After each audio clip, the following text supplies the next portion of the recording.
is committed to the people with a heart. So Maureen Taylor has a history that many of us have observed, many of us have supported her and participated with her. So you have the opportunity today to support the work that Maureen is doing and to hear the perspective that she brings and the energy she brings, so that you know, some of you who are confused about what you can do next because you feel so overpowered, listen up, listen generously. All right, there you go. Good morning. Good morning. Good morning. Good morning. Good morning. Good morning. Good morning. Good morning. We out on Woodward Avenue on a Saturday. Yeah. Clearly things are not right. That's right. We supposed to be at home watching Rifleman and whatever the rest of the cowboys are this time in the morning, so that we can relax and in the kitchen fixing some hash brown potatoes and whatever else it is that we like to do. That's right. But we're not able to do that now because our city is under attack. That's right. You know, I look around at the folks that are here and the years that I've known many of you, John and Michael and my sister Joanne. I remember she and I, she had a radio program out in somewhere, and at 7 o'clock in the morning you had to drive 45 minutes to get there. And I remember the first time she invited me, the first time I came, she had on pajamas. I didn't realize that's what you had to wear. I got all dressed up. She had on pajamas and her night shoes. Wake up, Detroit. We've been working together for many, many years. Sister Monica and Goldberg. I remember when his hair was dark. Years working with folks. I remember when Fred had dreadlocks. You know what I mean? Years working with these people. So I give you all of those examples to tell you that the folks that are here are seasoned fighters. We are seasoned fighters, but we're facing something that we've not seen before. I keep looking in the book and turning the page. Well, where is this written? Where is that written? I can't find where these new rules are that we're under right now. I think there are some objective reasons why the community starts to get in trouble.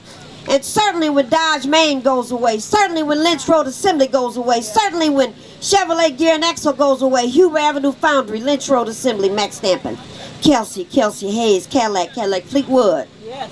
All of those factories, I learned how to do the poker at Max Stampin'. All of those places that had on board hundreds of thousands of workers, especially out there at Dodge Main, especially out there at the Rouge plant, that at one time had 100,000 workers manufacturing cars. However many they manufactured, 100,000.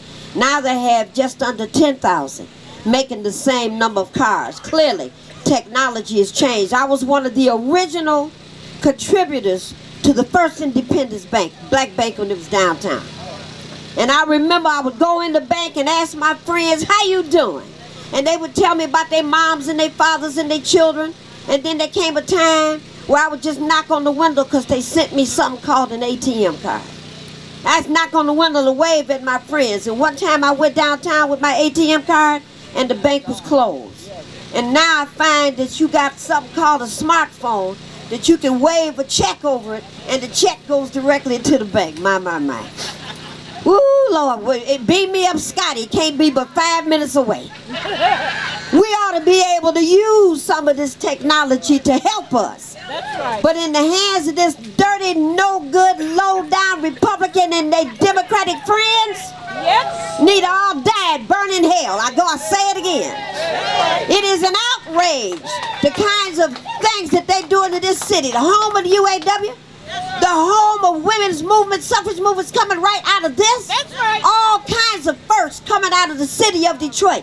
Middle class incomes, where we figured out how to make a house and a car, and a house and another car, and a house and a third car, and send our children off for education. And we came back to Detroit. We wasn't trying to go no place else.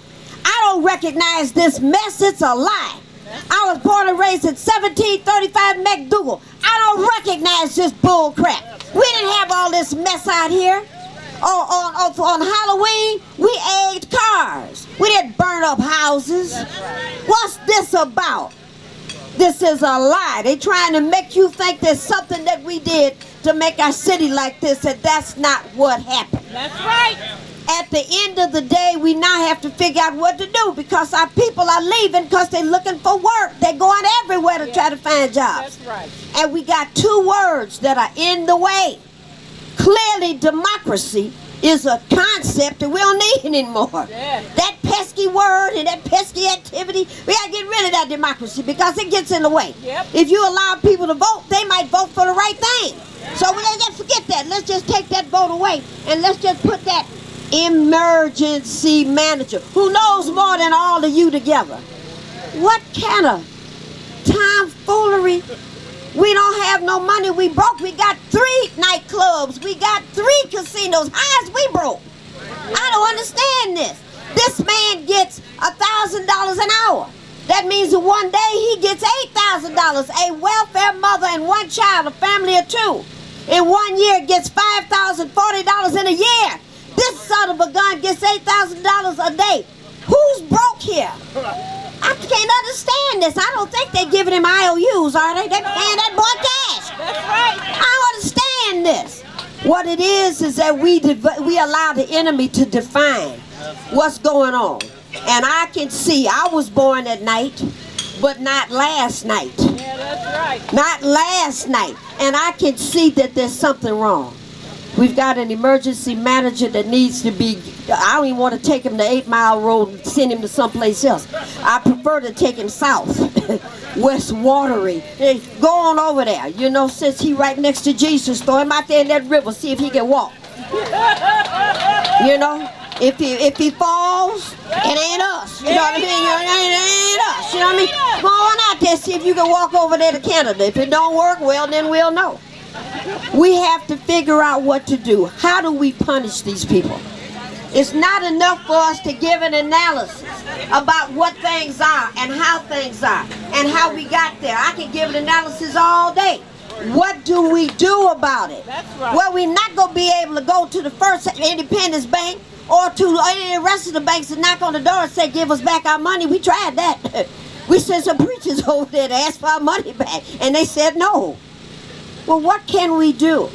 We have to do something. The only thing I can think of that's current and present at this moment, more than sticking a finger in their eye, we have to deal with them the way they deal with us. We don't want to be violent, but we can do the next best thing in terms of civil disobedience. We got a list of the houses that belong to the county, houses that some of these banks have some interest in. I'll ask you, work with welfare rights while we put people in the houses and make up our decision we're not going to pay. We're going to move you into property, and we're going to keep you in the property, and these are mothers and children, and some kind of way we're going to make this stay. We're going to make this happen. I can't think of anything else because we're not going to take over Woodward. We're not going to move into these homes any other kind of way.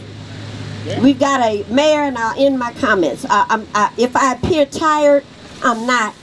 I'm just disillusioned. You know, I have moments where I don't understand. I know the good Lord hears us. I don't understand what they're doing in Washington. I do understand. But I don't understand why the people of America not standing up. I just don't get that. I don't get that. You know, I just don't get that. You know, it's just so much abuse you can take. And it appears to me that when folks that have cancer and can't get their medicines are telling you they can't get it, that seems like we've gotten to that point in the sand. When it seems to me that when the children can't get their preschool money and Head Start money set up, that it's time to do something else. It seems to me that when they tell you that democracy is over and we're not going to deal with elections no more in Michigan, well, okay, we don't have to. We just going to do what we want to do then. That's how we're going to play this. We're not going to pay any more taxes. We're not going to pay DTE anymore. And what we're going to do is we're going to build our own money. We're going to put Lionel on a $5 bill, put Joanne on a $20 bill, and we just do some new stuff. Somebody come around and ask you why you doing that. You had your chance, but you didn't care about our needs. I end my comments by saying to you that we're trying desperately to repopulate and to rebuild our city bit by bit. We need your help. There's Kevin back there in the red shirt, the greatest